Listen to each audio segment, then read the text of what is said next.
جمال الوجود بذكر الإله وتصفو الحياة بنور هدى. Nasihat buat kita yang udah rajin ke masjid, sudah mengaku berhijrah, mulai dari menjaga perasaan orang tua. Itulah yang paling luar biasa sunnah Nabi. Orang lain yang paling berhak untuk kita jaga perasaannya adalah orang tua kita. Dan orang tua kita yang paling berhak untuk kita jaga perasaannya adalah ibu kita baru ayah kita. Jaga perasaan ibu kita itu 3 kali lipat. Artinya, maksud 3 kali Nabi mengatakan ummuka, artinya apa? Kata sahabat, ya Rasul, siapa yang paling pantas untuk saya berbakti? Ibumu. Terus siapa lagi? Ibumu. Terus siapa lagi? Ibumu. Maksudnya apa? Ibumu. Kata sahabat, kalau ibu saya misalnya jengkelin gitu, tetap ibumu. Kalau ibu saya tuh orangnya ngeselin, tetap ibumu. Pokoknya apapun alasannya, ibumu dulu. Jaga perasaan ibu. Sejauh itu Islam mengajarkan akhlak kepada kita. Gimana menjaga perasaan ibu? Ini ada cerita. Ada seorang tabi'in. Tabi'in ini keturunan Nabi, kalau nggak salah namanya Ali bin Husain Zainal Abidin. Nah, tabi'in ini ketika sedang makan, orang Arab kan kalau makan tuh pakai nampan gitu ya. Jadi makannya bareng-bareng kan dengan keluarga, ayah, ibu, anak tuh bareng makannya tuh. Nah, Ali ini nggak pernah dia makan satu nampan dengan ibunya. Dia siapin makanan untuk ibunya, terus dia tunggu sampai ibunya selesai. Kalau ibunya udah selesai, baru dia makan. Ditanya sama orang-orang yang melihat kejadian itu, kenapa engkau tidak pernah makan bareng dengan ibumu? Apa kata dia?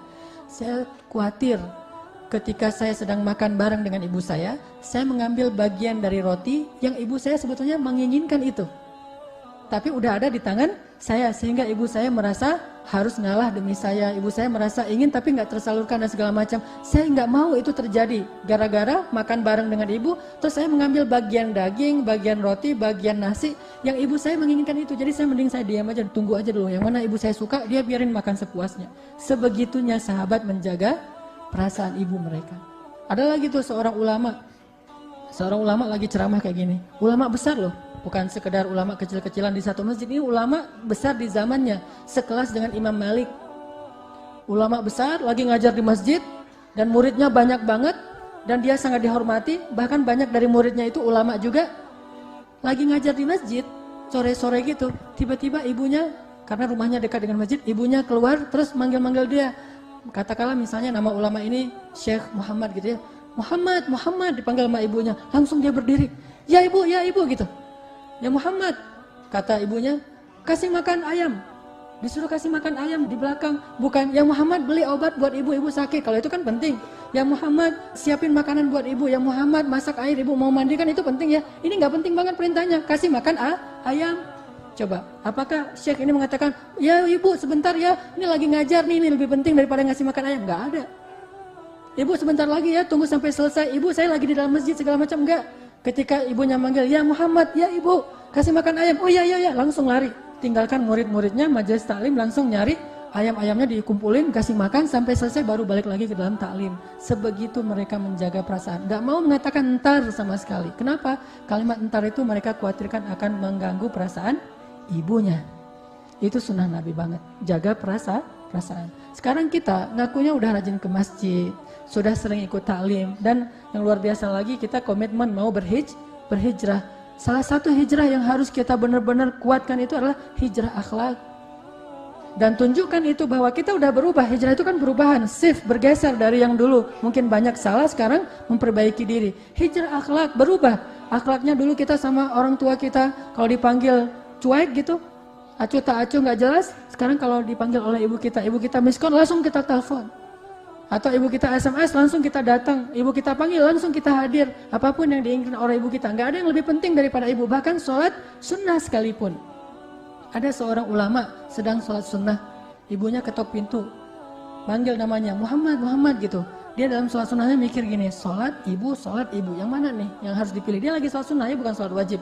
Antara sholat atau memenuhi panggilan ibu. Dia mikir, akhirnya dia pilih, ya udah sholat dulu aja, sebentar lagi saya akan datang ke ibu saya setelah selesai sholat. Kan sholat tinggal dikit lagi, rakaat terakhir. Ternyata apa? Kata para ulama, orang itu dicela oleh Allah Subhanahu wa taala dan dihukum dengan hukuman yang berat. Hanya gara-gara tidak segera, bukan nggak datang cuma nggak segera datang kepada panggilan ibunya. Alasannya tuh bagus, alasannya karena pengen menyelesaikan sholat sunnahnya. Dan apa kata Nabi? Kalau kita dipanggil oleh ibu kita, sedangkan kita lagi sholat wajib, maka singkatkanlah sholat wajib kita demi memenuhi panggilan ibu kita segera. Kalau sholat wajib kan nggak boleh dibatalin, maka dipersingkat. Lagi sholat zuhur di masjid, ternyata misalnya ibu kita miss call gitu, dan ringtone-nya tuh ringtone ibu kita tahu misalnya, ini ibu saya nih yang miss call. Langsung sholat kita itu bacanya Al-Ikhlas. Al-Ikhlas dibagi 2, 1 rakaat Qul huwallahu ahad, 1 rakaat Allahus samad. Udah, pengen cepat-cepat pulang memenuhi panggilan ibu, itu Allah ridho banget tuh kayak gitu.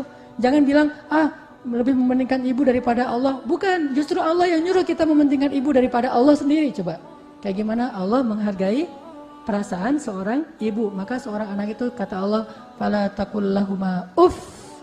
Uff itu kalimat yang kalau kita lihat bukan durhaka sih. Uff itu nggak akan durhaka orang gara-gara misalnya ibunya bilang pergi ke sana gitu atau malas gitu misalnya, itu kan nggak akan durhaka. Tetapi itu pesannya tuh bukan masalah dosa besar, tetapi masalah ngejaga perasaan orang tua. Jangan sampai kalimat yang kayak gitu aja kita ucapkan sehingga membuat orang tua kita menjadi sedih karenanya, membebani orang tua kita. Ini namanya sunnah sarirah, sunnah perasaan Nabi untuk menjaga perasaan orang lain, mulai dari ibunya.